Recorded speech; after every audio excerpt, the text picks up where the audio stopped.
আপনি যেই রত্নটি ধারণ করে রয়েছেন সেটা খণ্ডিত হয়ে গেলে আপনি কি করবেন? জ্যোতিষী হিসেবে আমি ব্যক্তিগতভাবে রত্ন বা জেমস্টোন কাউকেই সেভাবে সাজেস্ট করি না। এটা আমি বহু ভিডিওতে আপনাদেরকে বলেছি। কিন্তু ধরুন যে সমস্ত ক্লায়েন্টরা আমার কাছে আসছেন তারা ইতিমধ্যেই যদি কোনো রত্ন ধারণ করে থাকেন, তাদের মধ্যে থেকে অনেকেই এই প্রশ্নটা আমাকে করেন যে আমার রত্নটা বা আমার জেমস্টোনটা হঠাৎ করে দেখছি খণ্ডিত হয়ে গেছে। তাহলে এই রকম ঘটনাগুলো ঘটলে আমাদের কি করা উচিত?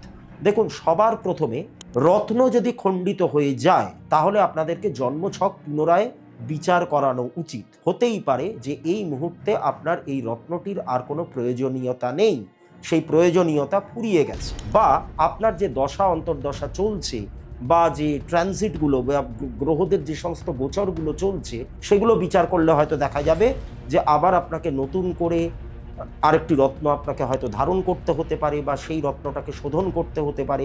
তা সবটাই নির্ভর করছে কিন্তু জন্মছকের ওপর। তাই এরকম কোনো ঘটনা যদি আপনার সাথে ঘটে থাকে তাহলে অবশ্যই আপনার জন্মছক বিচার করুন এবং সেই অনুযায়ী আপনারা সিদ্ধান্ত নিন এবং পদক্ষেপগুলো ফেলুন।